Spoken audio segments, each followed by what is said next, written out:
living greedy and stupid lives is not a good thing. Well, unless, of course, you're Major League Baseball, in which case you stab your minor league partners in the back, try to destroy at least 3, probably more like 5 or 6 of their leagues, and, just leave parts of this country without any professional baseball so that baseball fandom dies and, the sport can fade away into nothingness as Major League Baseball seems determined to let it do.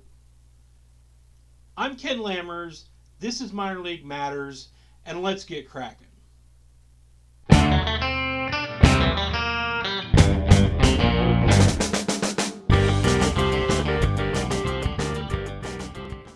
Okay, so a couple days ago I sat down and I just yelled at the screen, or at the camera, for about 30 or 40 minutes, edited that down to about 15 or 20 about what I thought Major League Baseball was doing to minor league baseball. I was about to send it up on the YouTube and I said, wait, no, hold on.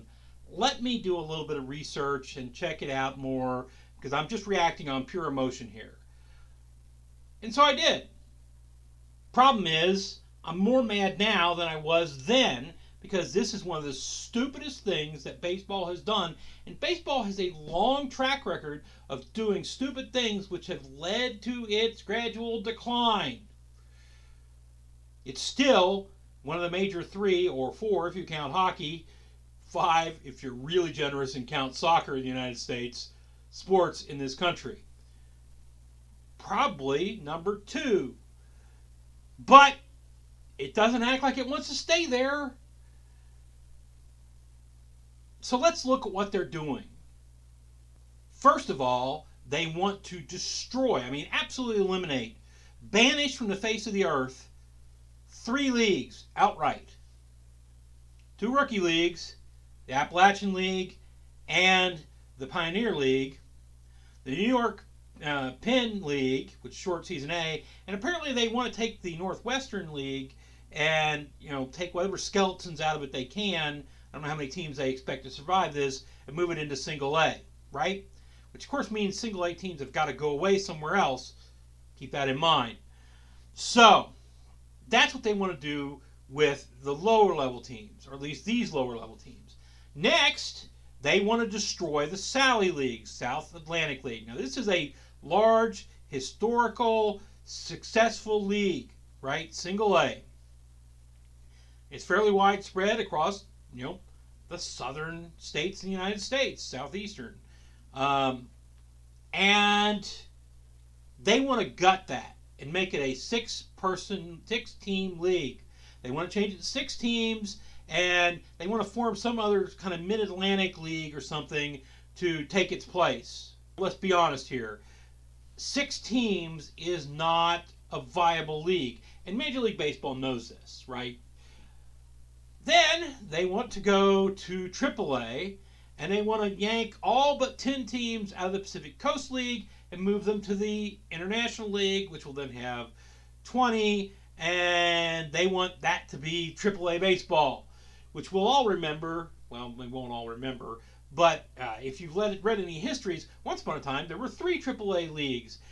The American Association in the middle of the country, Pacific Coast League, and the International League. And as part of the reason that they did away with the American Association, or that it faded and they had to do away with it, was because there were too few teams. And when you get too few teams, the scouts don't like it, the major leagues don't like it, because they're not playing enough of a variety of people to know how good your great new hitter or pitcher is, right? And the fans don't like it because you're seeing the same team week after week, day after day, right?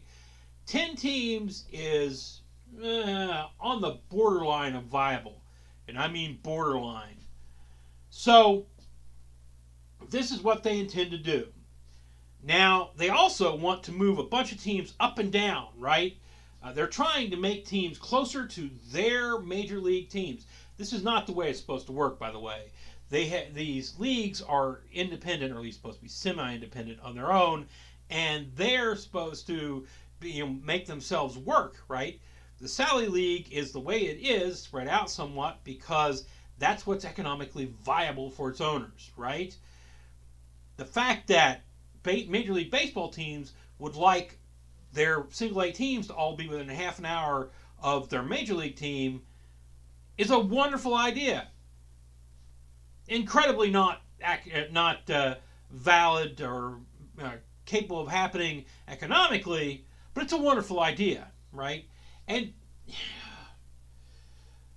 anyway, so that's what they're doing with the leagues, right? Oh, and by the way, the leagues are getting rid of, is going to get rid of 40 teams, the way they're talking. They apparently want the St. Paul Saints, one of the most successful independent league teams, and the Sugar Land Skeeters to come into affiliated minor league baseball, which would be stupid with what Major League's trying to do right now. And if you have successful franchises in unaffiliated ball, why? Why would you do that to yourself? Give up control of your franchise right after you've watched Major League Baseball do its best to crush the leagues that they're trying to get you into. Now, what are the excuses for this? Well, in the lower level teams, the excuse is this. We don't need to draft as many people because sabermetrics. We don't need to have as many people out there to watch and see how they develop because sabermetrics. We don't have to, actually hold on to these teams and everything because sabermetrics, right? It's all about sabermetrics, except for the fact that how do you get your metrics if they're not playing at lower levels? You can't straight out of college is not going to cut it. We've all seen college level baseball games. Yes, upper level SEC games, fairly impressive. Maybe they're at advanced A to AA level for their best players. Maybe. Realistically, they're more like single A players at best. So, no, college is not going to cut it. Not unless you just absolutely don't draft anybody until they finished all 4 years and really make college into a really training program for the majors. Not sure that's legal, but that would be the only real option there. What this is really about is saving Major League Baseball money. Major League Baseball has paid minimum wage, as low a wage as they can, to its lower level players forever. I mean, it's the way it is. To the point that they're getting called on it now, and they apparently have been sued. And they're talking, well, we're going to raise pay and doing this and that, and their expenses are going to go up about half, right? 50% more expensive, or let's even say 100% more expensive per player per month. But if they dump all these leagues and dump all those players and don't draft people anymore, well, then they actually come out economically ahead. It's incredibly wonderful short-term profitability thought that is stupid as all get out for the long term. Right? The one good thing out of all this that they're talking about doing is doing away with the reaffiliation merry-go-round that happens every 2 years, right? This is a really destructive thing, right? That where every 2 years everybody renegotiates where they're going to be, and so if you have a solid baseball stadium and you're going to do this and that, but down the way, 5 hours away, further from your mothership, a team builds a brand new stadium and has new facilities, and they say, hey, come here. And the major league team may send its minor league players there instead of to you, despite the fact you have a fully functional, adequate stadium, because they're all obsessed with making things about having shiny new stadiums, shiny new workout areas. For God's sake, they want places for more coaches. More coaches! And they want all these niceties, right? Unnecessary niceties, mind you. If you've been around rookie leagues, and I have for the last for several years now, you see this push. the major league teams are pushing minor leagues, rookie leagues, lower level leagues into improving their stadiums. I think part of the reason they want to get rid of the rookie teams is because a lot of the rookie teams have gone, you can want it all you want. We've got a functional municipal stadium here that has everything you need to play baseball. Everything. How do we know this? Because you've been playing there for the last 10 years, because colleges come in and play here, because the high schools play here. It's a perfectly functional baseball stadium. Suck it up, Buttercup. You know, your coaches don't need wonderful new, places with big, huge cherry wood desks and all this sort of stuff. Don't serve purpose. And don't tell me, oh, I need that for my sabermetrics guy in the minor leagues. What you need for your sabermetrics guy is a computer, an internet hookup, and hell, he doesn't even have to be at the game. You can keep him at the doggone hotel all the time. Have him doing stats. Because that's the point. He's not supposed to get involved in, ooh, I like that guy. He looks tall. He looks right. He throws the ball the perfect way. They're supposed to be telling you, yes, I know he looks goofy, and he's 5'5", and that he throws the ball, he pitches in an absolutely wrong way, underhanded, and his elbow bends back the weird way. He's your best pitcher still. That's what they're supposed to be doing. There ain't no reason for them to be at the ballpark at all. Okay. So, it's about profitability, it's about greed, it's about, trying to force minor league teams to put in unnecessary things in their stadiums. I do agree with them to some effect. They want the players to be able to travel better, but they're fussing over what kind of bus they're going to be traveling in, right? Whether it's going to have sleeper areas in it and that sort of thing. If the bus has seats that lean back and enough seats for everybody so they can all lean back and sleep, you're probably okay. Again, they've survived with this for years and years, and we're not talking about it now. I don't want them to have to be in an old school bus that's been converted over and sleeping on the floor. No, I agree. That shouldn't happen. I've not seen that. I go to rookie league games all the time, and I see big traveling buses in there. They're not traveling by a converted school bus. They're traveling pretty decent already. So let's talk about the effects of this. Well, they're talking about, okay, we're going to do away with rookies, leagues, and short A, but we still want people to have a chance to make it. So what we're going to do is create these dream leagues where people can come, and actually the minor league owner has to pay for them to play, but they could develop and become, awesome players and all that. These leagues exist. They're called the Frontier League, the Pecos League, the EBPL, whatever, up north. There's and levels above that, you have the American Association Independent Baseball.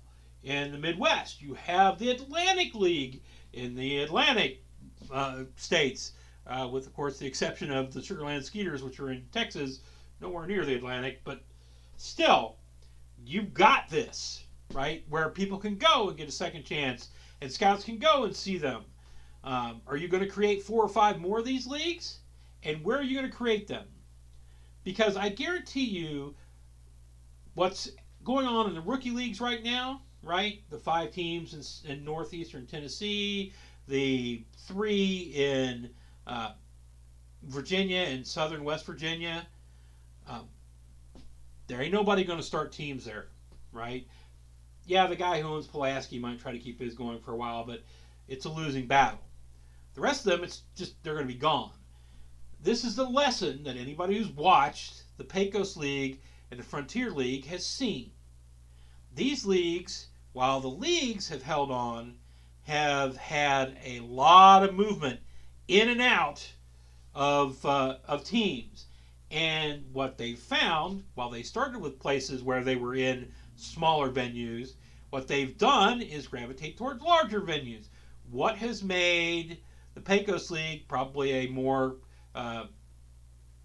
capable league, a league more economically viable, a league that's probably going to make it now as opposed to wondering about it in the past? Well, they moved into California in a big way. Took the places that minor league baseball dumped, right?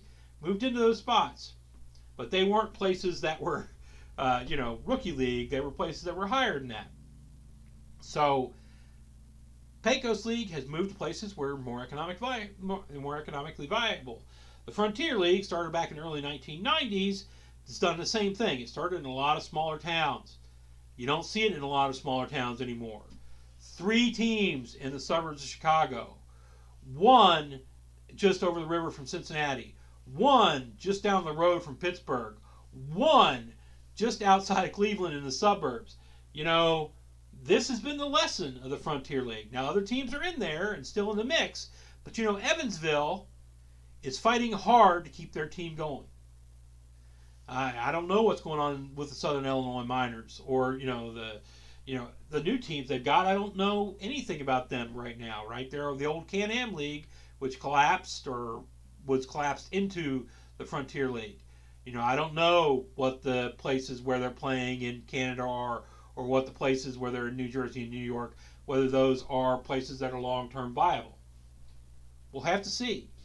But the lesson generally, if you follow the trends, is that they've moved to places where there are larger populations.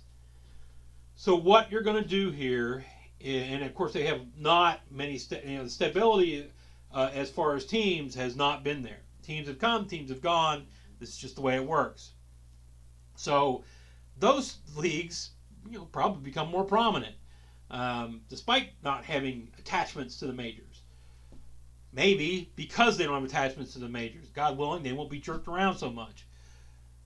Let's assume these dream leagues form. Where are they going to form? Well, they ain't going to form in cities where there's 50,000 people or less, which is what we're talking about in northeastern Tennessee, or in the teams that are in Virginia or West Virginia. You're not going to be there. There's not going to be enough support. And even the teams that could carry it, right? So theoretically, I'd say probably Pulaski could carry it. Maybe Johnson City could. At the outside, Greenville could. And maybe Burlington. When I've been there, I've seen some pretty decent crowds over the years. Maybe they could carry it, right?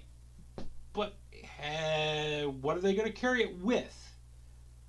Right? That's 4 teams. The other teams ain't going to make it. They're just not.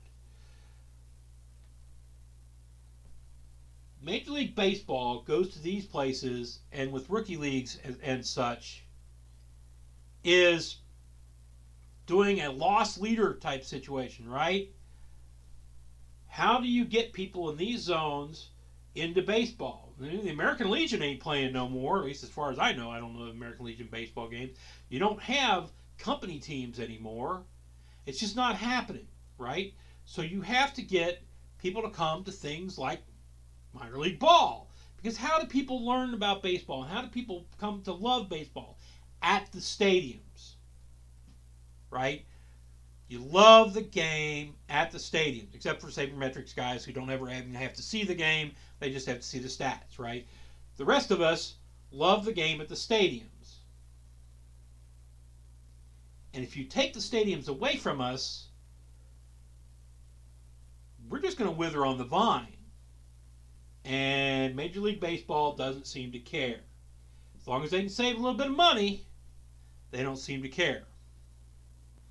It's the most amazing thing I've ever seen. This deal, if done as they're saying it, instead of it just being a threat, is something that's going to harm baseball. And I couldn't, if I was the guy who's trying to form the cricket league in the United States in the next couple of years, or I was the guy who's in charge of the lacrosse league that's trying to make its way in the world, or National Women's Soccer League, or the whatever the top level soccer league is in the United States, if I was one of those guys, I'd applaud this. I mean, I'd want this. I want you to abandon parts of the country. I want you to abandon parts of your fans. I want you to leave things to fall apart. And therefore, gain in the short term and lose in the long. Okay, I've ranted enough. If you're interested in this, there's all sorts of articles that have been going up everywhere. I suspect, if you look really hard, you'll find that most of them are coming out of Baseball America. Because I've been getting information from all these sites, and then when I kind of look around a little bit, it seems like Baseball America is probably the real site where they're coming from. So if you want to follow this, go to Baseball America. Don't pay the Athletic for whatever they want you to watch, read in their place. Go to Baseball America, and they will give you the in-depth story of what's going on, and probably explain it a lot more dispassionately than I have. Okay, so I've said it. Baseball's over for the year, with the exception of the World Series, which should be pretty fun to watch. And I'm heading on to hockey. Go Ice Bears. Y'all, if you got a little bit of spare time, you got a little bit of spare money, go watch some minor league sports. And I'll see you next time. Y'all have a good week now.